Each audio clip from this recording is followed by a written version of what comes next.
Hello and welcome. I am Scrapperlock, and this is City of Heroes.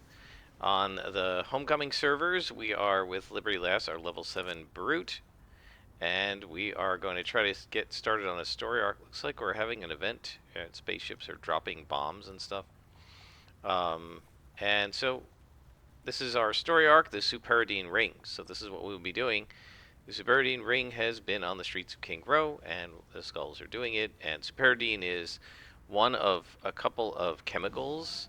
I can't remember what the other one's called that the villains like to use because it like jacks them up and makes them like while the drug is in effect, it makes them temporarily superpowered, sort of like a super steroid. And then there's I can't remember what it is. There's another one that the trolls take that makes them green and makes them trolls and stuff. I'm just going to click on that since that is something that can eventually get you a badge.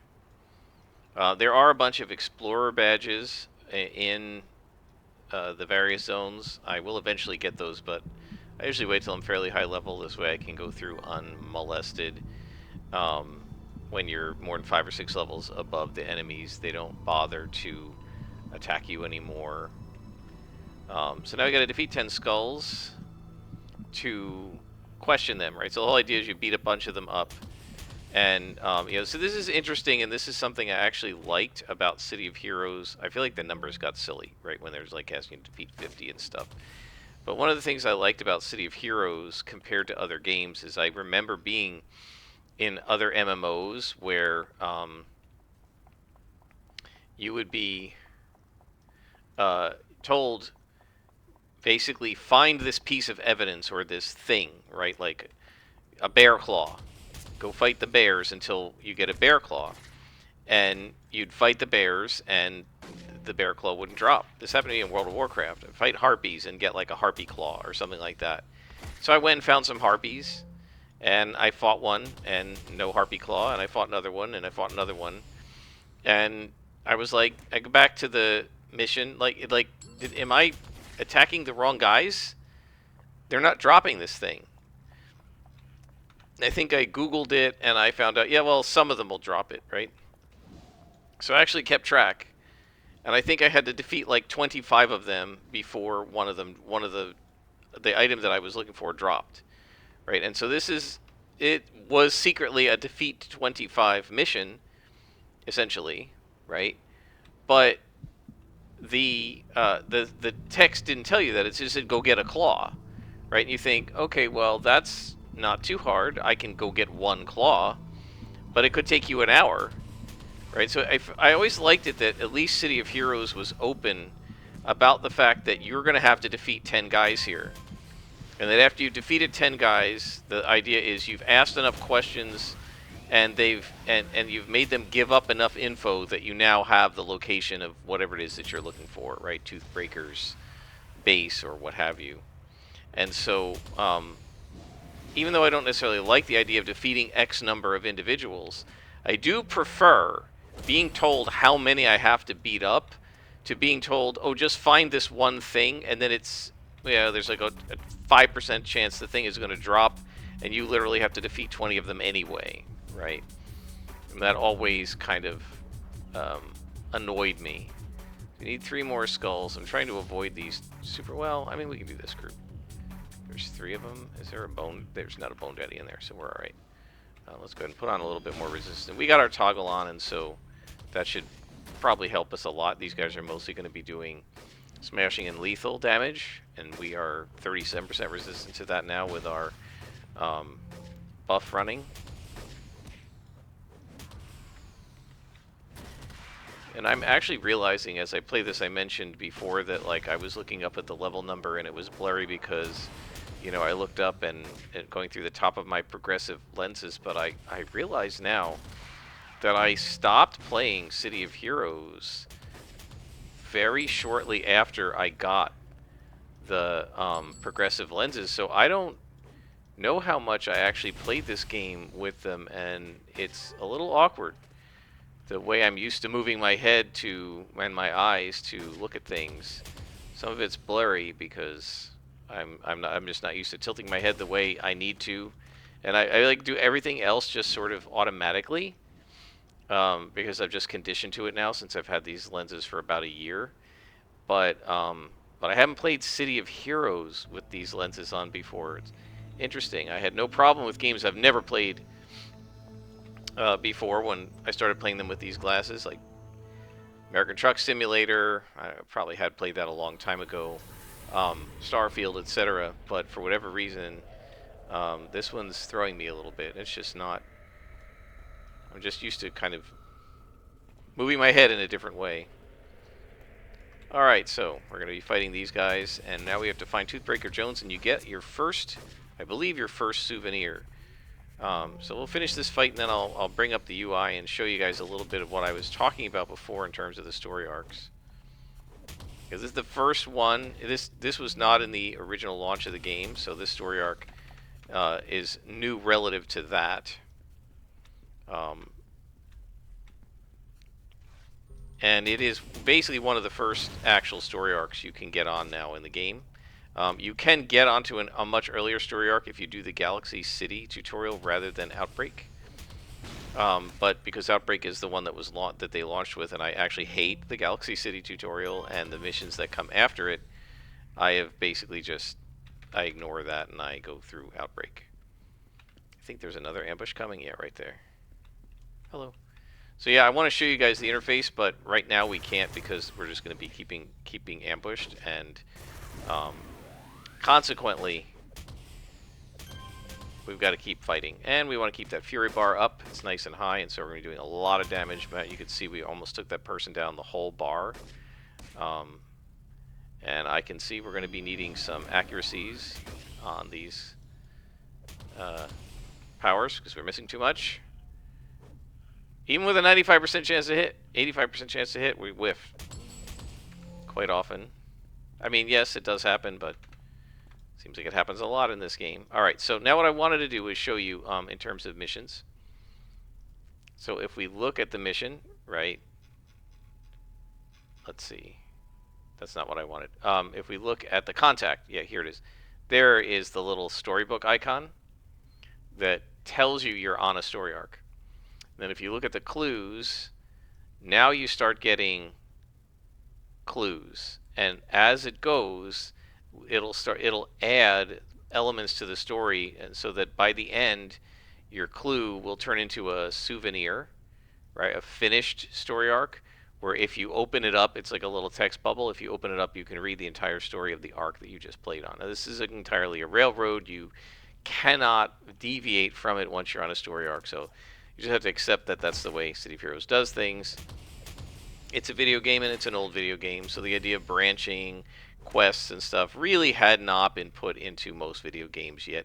There were some that did that, some older ones that were like text-based, but for the most part, MMOs did not have branching quests. I don't actually think MMOs before this actually had story arcs.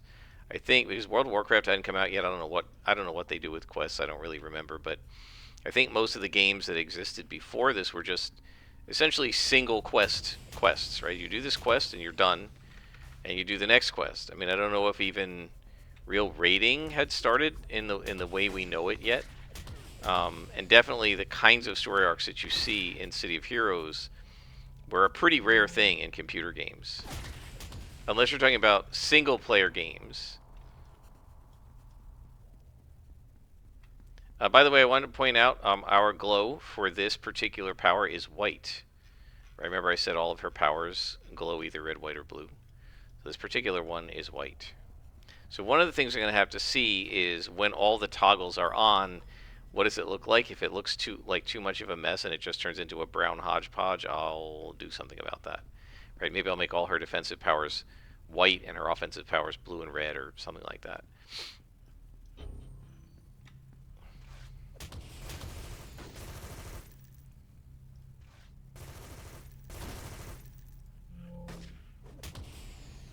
But we definitely want to move as quickly as possible and do the best we can to keep that fury bar up. So one of the things I'm going to need to do as we get more toggles and everything is keep an eye on that endurance. We're definitely going to want to slot for endurance reducers on a brute, because you have to keep the barrage of combat up. And so one of the things you can do with a brute is maybe not slot as much for damage, because the damage is going to come from the fury, right? And consequently, you can slot a little more for endurance reducers so that you can just keep going and going and going and never stop. And then your fury is what's making your damage go up, right? You can do a lot of damage with the fury going up, right? And so you can see that one hit took her all a yellow con down to a sliver, right? And that is way better than you'll do by just slotting because of the fury bar.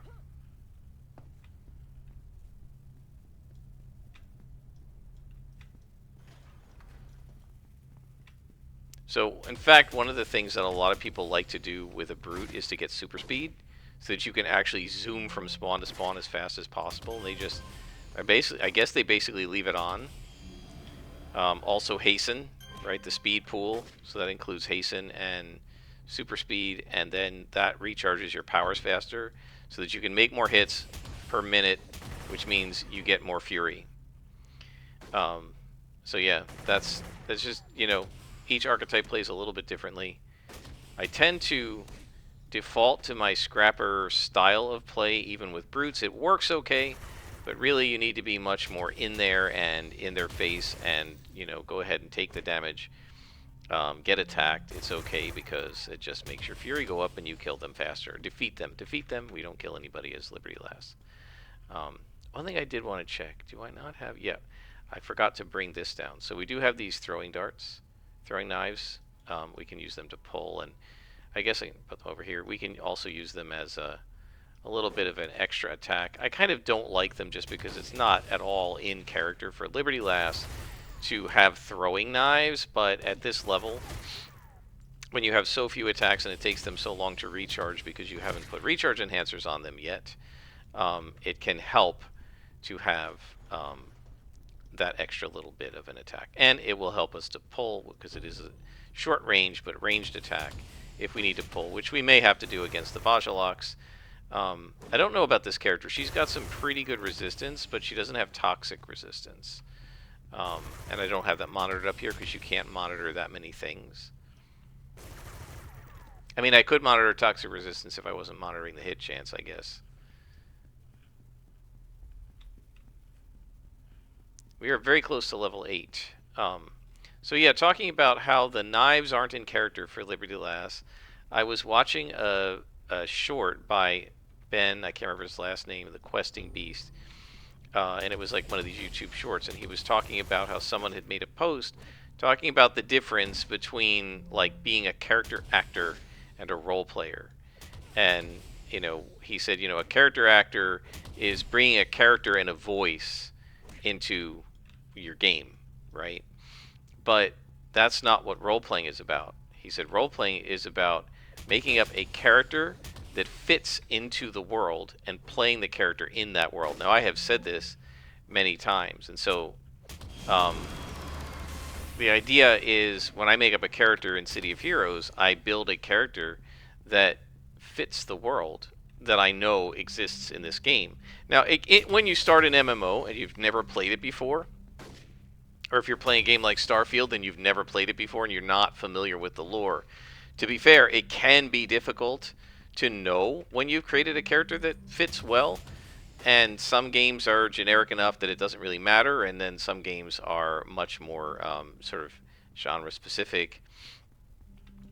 And so it can be... Oh, is this guy a boss? Oh, he is. Alright, let's go ahead and get some buffs here. It can be difficult to know ahead of time when you're in a new setting just what is going to fit. But if you're playing with a dungeon master or a game master, and if you're playing in an established setting like Deadlands or something, or East Texas University, you should be able to figure out from the documentation or ask the game master what is appropriate. And the most important thing for you to do And this is what this one guy said: is role-playing game is not about bringing your OC, which is your original character, into someone else's world and trying to force that OC to fit into the world. A role-playing game is you find out what the world is and you build a character in the setting so that you can engage in what I like to call the shared hallucination of that world. And the better you try to fit your character into that shared hallucination, the more you're going to enjoy the experience, because your character will now fit into that world and everything meshes and works really well. And I saw this happen in my D&D game, and I'll talk about that after we level up. So let's see. We could... Oh man, build up. I want that. Whirling Hands. This does light damage. Don't want that. Moderate damage. These guys are doing light and light. We don't want another light damage when fast healing is so tempting because it's an auto power. I think we're going to have to go Bone Smasher. We need more damage, and we want another attack because we have these attacks taking a while to recharge. So this is going to be a big attack. We're going to sort of demode Brawl and this other one over here and only use them when we absolutely have to. Now we'll go over to Shauna Stockwell and talk to her, and then we'll continue my brief story. Those of you who follow my channel, if you've seen a lot of videos, this may be reruns for you, but I just want to sort of explain what I mean by your OC and doing that versus bringing in a character that meshes with the world that's been built. So part 2, push comes to shove, we're going to now try to stop them from continuing their shipments of Superadine, but first we got to talk to Genevieve. Let me just hang on for just a second and check something. Okay. So, yeah, I created a D&D game based on ancient Rome, and 3 of my 4 players really threw themselves into the setting, or attempted to at least, right? They read up on the materials I gave them. They read up on Rome. Some of them read up stuff and found out stuff about Rome that even I didn't know, because they looked up things that pertained to what they wanted to do with their character, which I hadn't known about, so I hadn't looked those things up. And so they made characters that fit really well into the world, and the roleplay then became about how their character exists and moves about and does quests and accomplish tasks in this world. And then my best friend, he took a character that he's played many times before, it's his OC, and he put it into my world, and it was frankly not a great fit. And I should have said at the beginning, look, I know you love this character, but this character as written is not a good fit for the world. And you're going to either need to massively change him, or maybe you should just pick a different character. But I didn't want to do that, right? As a game master, you really want to help your players have fun, and I knew it was going to be more fun for him to play this guy because he loves playing this OC character of his. But it really didn't, the way the magic of this character works really didn't fit with the way I wanted magic to work for my world, so I had to tweak that. Oh, this is going to be an ambush. The way his origin worked really didn't fit. And then he kept sort of insisting and wanting me to bring that character, the background NPCs from that character into the game and have them be major characters in the game and all of this. And the problem with it is that it just didn't really comfortably fit or mesh well with the Roman world. His character was really made to be more of a generic D&D, like, what do you want to call it? The D&D, the sort of faux medieval, pseudo medieval, like medieval world set in cultural Seattle of 1999, which is kind of the way D&D is. That's kind of what his character was designed to fit into, regular, straight-up D&D, because in addition to D&D, he'd played that character in Champions as well. Here comes our ambush. This will be good for our Fury, by the way. And so the problem was that he, because his character didn't really fit, when I tried to do things to kind of bring his NPCs into the story and everything, well, those didn't really fit very well either. And it ended up being very awkward and difficult for me to run. And, he ended up being not super satisfied with it. And I think, yeah, that's what happens when you don't fit your character into the world and you're trying to have your original character, your OC, played as you envision him, but without any tweaks to make him fit into that world. And so it kind of, oh, we missed some guys.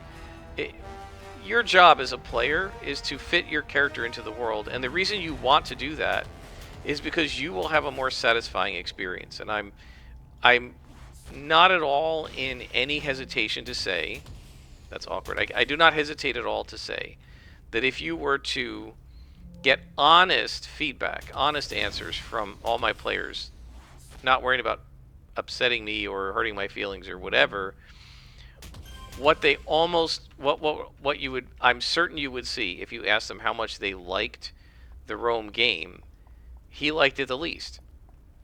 And the reason he liked it the least, I think, is because he didn't fit his character into that world, and as a consequence, because of the awkward fit, there was a lot of awkward roleplay that didn't really work very well. And we tried to make it work, but there just was a lot of awkwardness.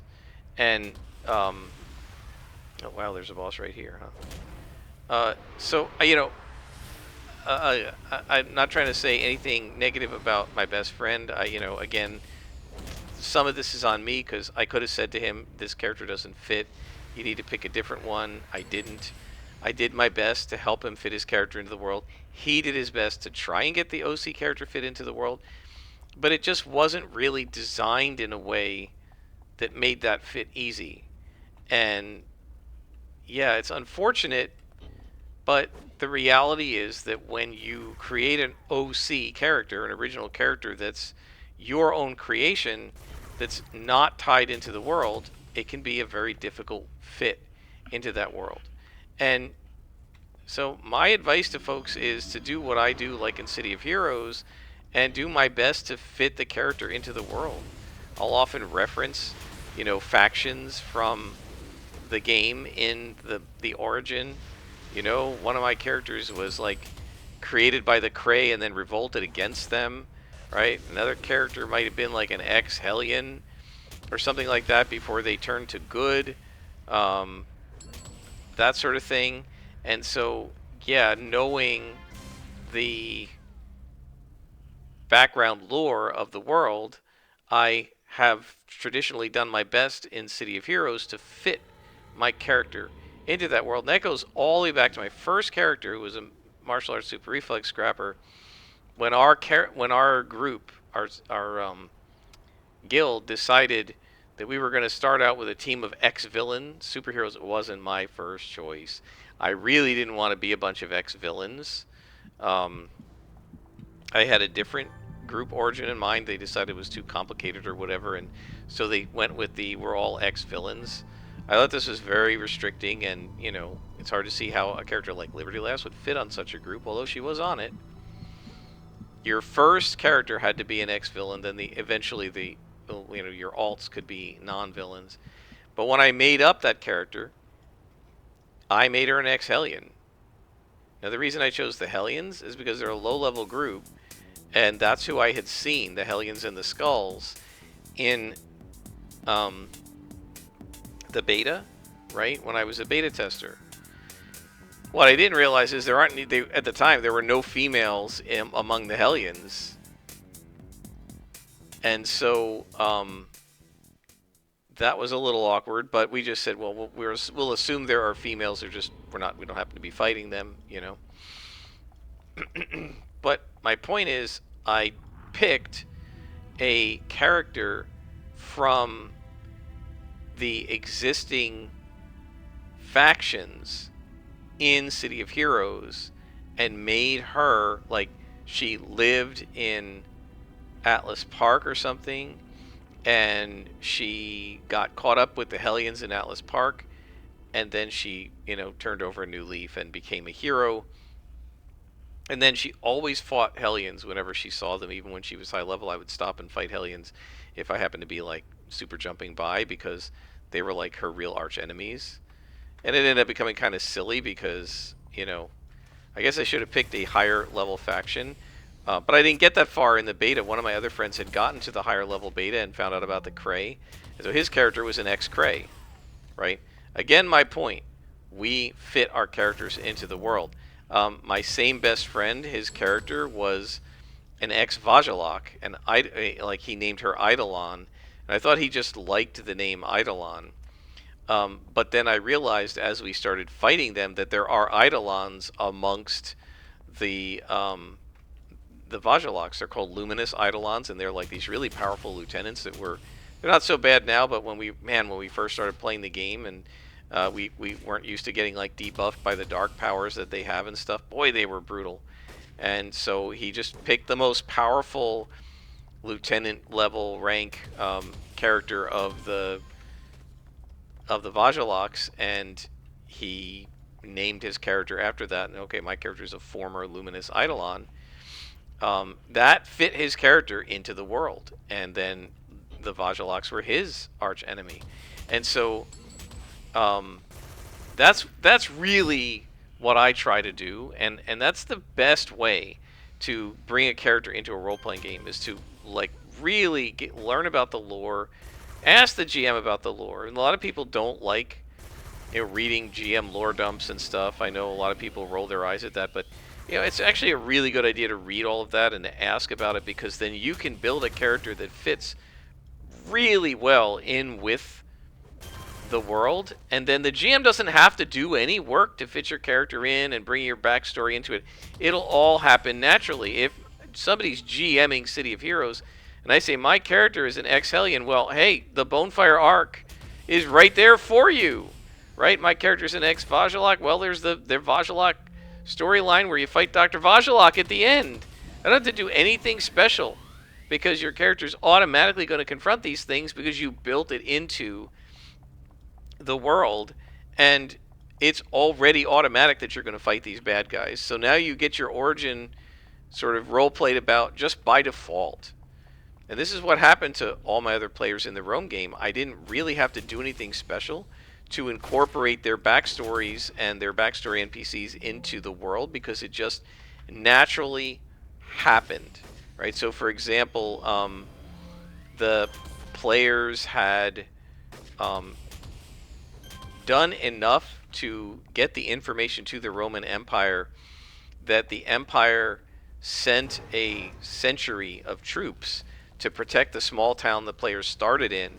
And so I had already decided that when they got back from their adventure, this one adventure, there's going to be a century of troops camped outside the town, so that they would actually see that, some of what they were doing was having an impact on the sort of strategic condition of the Empire.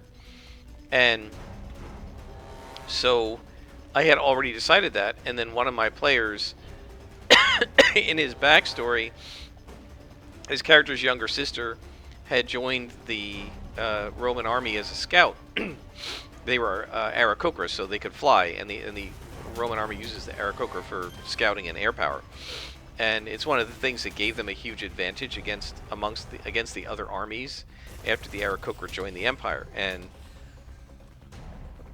so the cleric, he was a cleric, and in his backstory, his family were actually scouts and soldiers, and he was the first one to not do that and instead to be a cleric. And he was actually a little conflicted about that sometimes, because he felt like he was sort of shirking the family duty, but he had been kind of called by Apollo, and so he didn't want to, shirk that duty either. And it was just part of the role play, and it was a lot of fun to do. And so it was super easy to bring his little sister into it, because I just said, okay, well, she's just part of the century that I'm deploying. So they came back, and they saw two Aarakocra flying, and I was like, yeah, you guys realize this is probably, and we've leveled up already, this is probably part of the encamped army. These are the scouts.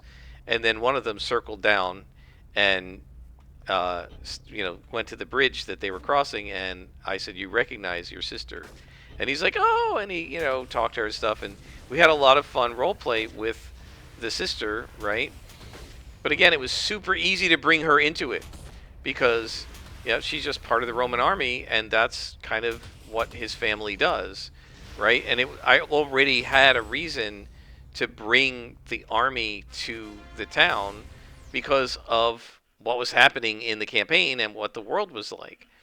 And so you can really help get yourself more of your backstory role played about and everything if you build your character such that the character really fits well into the world. And it's the same thing here, right? If your character is Superman and your origin talks about Lex Luthor and Zod, well, those don't exist here. There are no Kryptonian villains in this world. There's no Krypton. There's no Lois Lane. There's no Daily Planet. There's no Perry White. None of that exists here. So if you want to role play about that, how are you going to do it? You're going to have to invent stuff. Somebody's going to have to go into the mission architect and build those missions and those villains and spend hours on it because that doesn't exist in this world, right? And so it's so much easier if you learn what the world is like and build a character that fits within the world, right? Those are the constraints that will set you up to have a nice, narrowly focused character that fits into the world and is easy to bring roleplay into the campaign. So that's my advice, folks. Fit your character into the world. Okay, we're going to add another slot to that, and let's start adding slots there.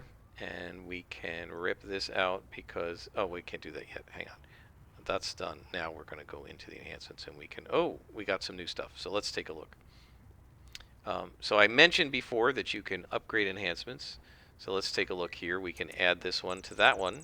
Right, they're the same enhancement, and we combine them and they become 8. Right, and that's a little better than level whatever it was, 7 before.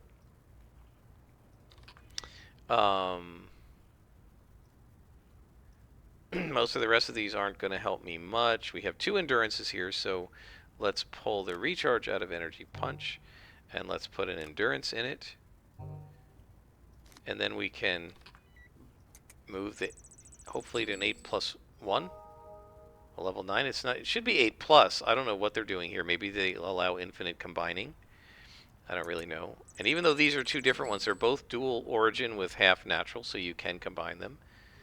It really should be 7+, so I don't know what's going on there. They must have. So anybody who knows what's going on, go ahead and leave the comments. I guess it's just infinitely upgradable now. It used to be you could only get them if you did it the first time. It went from say 8 to 8+, and the second time it went from 8+ to 8++. That made it level 9 and 10, and then you couldn't get it any higher than that. So I don't know what the story is now, but we have tons of influence so far. This is pretty good. I'm gonna, wait until, like I always normally would do, and wait until level 12, and then we'll buy level 15 dual origin enhancements when we get to like Steel Canyon and Skyway City. So anyway, we're on this story arc for Shauna. We've completed most of it. I think there are maybe 2 more parts, which we will probably do in the next episode, because I think we've been going long enough. Yeah, it's 33 minutes. So let's stop here. We leveled up twice in this episode, and we are on the Superadine Ring arc, and we'll finish that in the next episode. I hope you guys have enjoyed. Until next time, I am Scrapperlock, and this has been City of Heroes with our Energy Melee Willpower Brute.